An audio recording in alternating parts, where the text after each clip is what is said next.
नमस्कार, स्वागत है आपका हमारे चैनल में। मैं हौसले के साथ ताना गुप्ता। आज की मुख्य खबर, योगी आदित्यनाथ का आज जन्म दिवस है, जिस पर देश भर से शुभकामनाएं मिल रही हैं। पूरे देशवासियों की तरफ से उनको प्यार मिल रहा है। सीएम योगी के जन्म दिवस के मौके पर उन्हें बधाई संदेश देने वालों का तांता लगा हुआ है।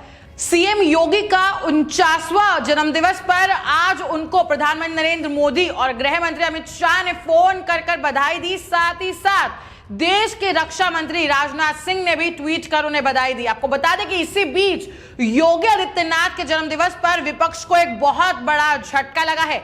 योगी को दी मिशन 2022 की कमान, अटकलों को लग गया है विराम। उत्तर प्रदेश में 2022 में योगी ही बनेंगे बीजेपी के नायक।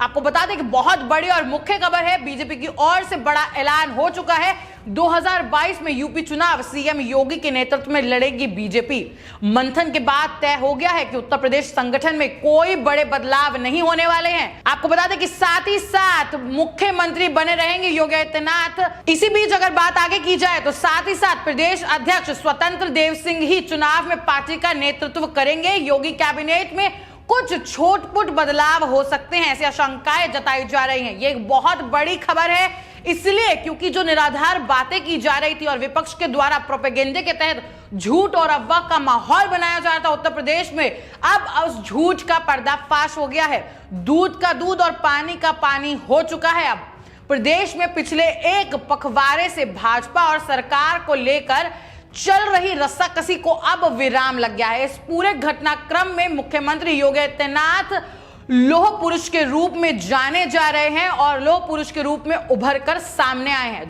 आपको बता दें कि जिनके नेतृत्व में 2022 का मिशन फतेह करने का फैसला हो चुका है।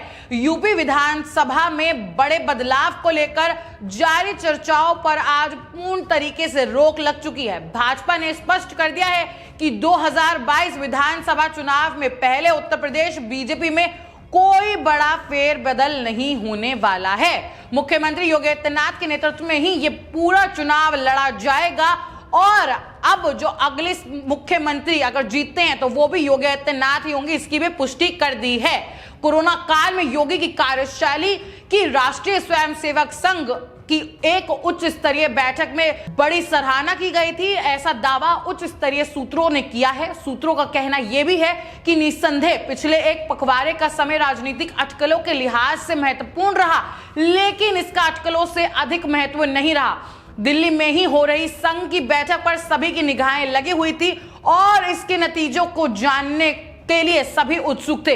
मीडिया में ऐसी खबरें भी आई थी कि बैठक योगी आदित्यनाथ के खिलाफ होने वाली है। यह अटकलें भी सामने आई थी कि प्रधानमंत्री नरेंद्र मोदी और योगी आदित्यनाथ के बीच चल रहे गतिरोध के कारण हो रही है। इसकी वजह यह थी कि ऐसा पहला बार हो रहा था जब संघ के प्रमुख खुद बैठक में मौजूद रहे। प्रधानमंत्री नरेंद्र मोदी से भी इस दौरान विचार विमर्श किया गया। आपको बता दें सूत्रों की तरफ से दावा किया जा रहा है कि संघ ने भाजपा और उसकी सरकारों पर निर्णय लेने के लिए प्रधानमंत्री नरेंद्र मोदी को फ्री हैंड कर दिया है। संघ ने भाजपा संगठन और सरकार पर परोक्ष नियंत्रण की बातों को सिरे से खारिज कर दिया। ये बहुत बड़ी और मुख्य खबर है जो आज योगी आदित्यनाथ के बर्थडे पर आ रही है। और एक और ये बड़ी खबर भी हो सकती है, जो बोल सकते हैं, जो बार बार अटकलें सामने आ रही है कि छुटपुट जो खबरें आ रही है कि छोटे फेरबदल हो सकते हैं, तो उसी बीच ये बड़ी खबर है कि प्रधानमंत्री मोदी के करीबी अरविंद कुमार शर्मा को सरकार में जगह मिल सकती है। उन्हें कोई महत्वपूर्ण जिम्मेदारी देने की चर्चाएं लंबे वक्त से चल रही है। फीडबैक के बाद यह तय किया गया है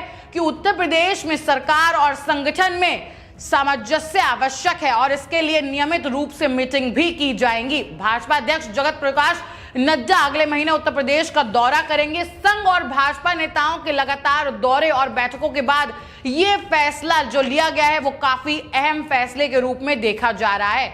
राष्ट्रीय स्वयंसेवक संघ यानी कि आरएसएस महासचिव दत्तात्रेय होसबोले ने लखनऊ दौरे में संघ के पदाधिकारियों और भाजपा के सीनियर नेताओं से फीडबैक लिया था। राष्ट्रीय संगठन महासचिव बीएल संतोष और प्रदेश प्रभारी राधा मोहन सिंह को लखनऊ इसी के बाद भेज दिया गया था। इस दौरान लखनऊ में उन दोनों नेताओं ने प्रदेश नेताओं, कई मंत्रियों और विधायकों से मुलाकात भी की थी।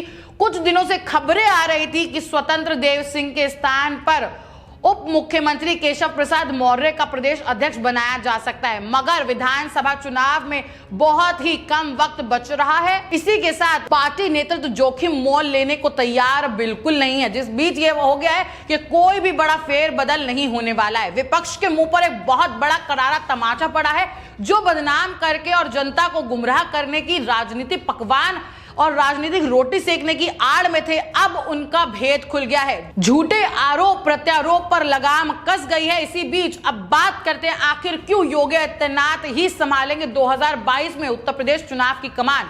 और जो बातें की जा रही थी विपक्ष की तरफ से, जिसमें बोल सकते अखिलेश यादव सबसे पहले थे और अखिलेश यादव के ऊट पटांग और समाजवादी पार्टी के बयान आ रहे थे, वहीं प्रियंका वाड्रा भी जनता को गुमराह करने में कुछ पीछे नहीं थी और वो बार बार वो यही भ्रम पैदा करने में लगी हुई थी कि योगी आदित्यनाथ 2022 में उत्तर प्रदेश के मुख्यमंत्री का चेहरा नहीं हो सकते। लेकिन अब यह सिरे से खारिज हो गई है, तो अब यह फैसला हो चुका है कि अब योगी ही संभालेंगे 2022 में उत्तर प्रदेश की कमान।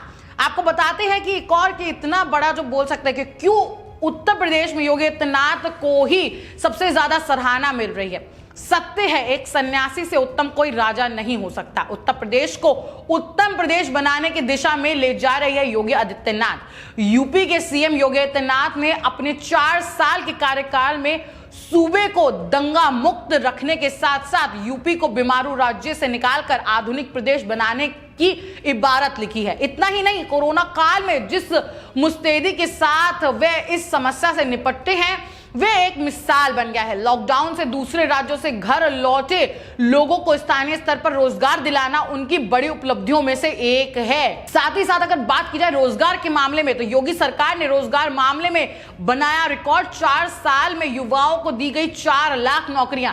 साथ ही साथ अगर कोरोना महामारी की बात की जाए तो उसमें भी उत्तर प्रदेश सरकार एक के बाद एक नए रिकॉर्ड बनाती हुई दिख रही है। सीएम योगी ने सबसे बड़े मुद्दे अपराध को लेकर कहा कि यूपी सरकार की अपराध और अपराधियों के प्रति जीरो टॉलरेंस की नीति का परिणाम रहा है कि प्रदेश में डकैती, लूट, हत्या, बलात्कार के साथ साथ सारी घटनाएं कम हो गई हैं। महिलाएं कल्याण को लेकर उन्होंने कहा कि प्रदेश में उनके लिए खासतौर से मिशन शक्ति अभियान प्रारंभ किया गया था।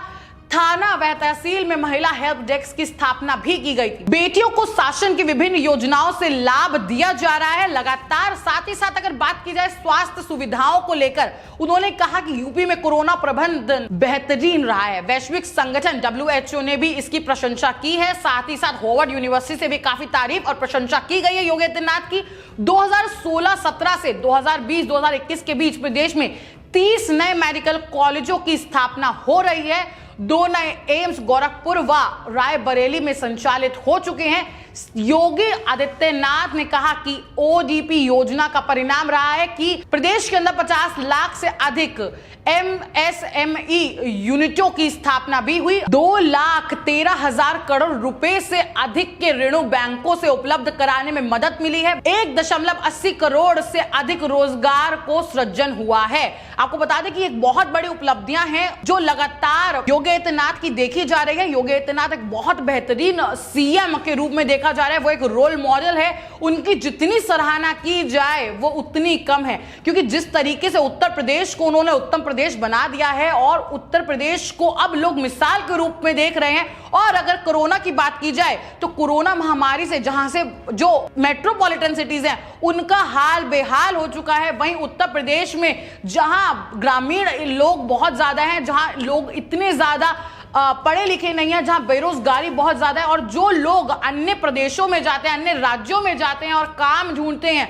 उनकी भी रोजी रोटी बहुत बेहतर तरीके से चल रही है। जिस तरीके से उत्तर प्रदेश को योगी आदित्यनाथ ने संभाला है, इसके बाद अब कोई मंशा ही पैदा नहीं होती बीजेपी की तरफ से कि उनके अलावा कोई और ऑप्शन तैयार किया जाए उत्तर प्रदेश के सीएम को लेकर। वहीं अगर बात की जाए उत्तर प्रदेश के सीएम योगी आदित्यनाथ के बारे में, तो ये महत्वपूर्ण जानकारियां हम आपको साझा करते हैं कि गोरखपुर से लगातार 5 बार सांसद रह चुके हैं योगी आदित्यनाथ। यहीं से योगी की राजनीति में एंट्री हुई थी। 1998 में बीजेपी की टिकट पर 26 साल के योगी गोरखपुर से चुनाव लड़े और जीत गए। उस समय वो लोकसभा में सबसे कम उम्र के सांसद थे। इसके बाद वो 1999 में फिर सांसद चुने गए। 2004 में वो फिर चुनाव लड़े और जीते। इसके बाद 2009 और 2014 में वो फिर लोकसभा पहुंच गए। 2017 में बने मुख्यमंत्री योगी आदित्यनाथ। योगी का पूर्वांचल में अच्छी पकड़ मानी जाती है।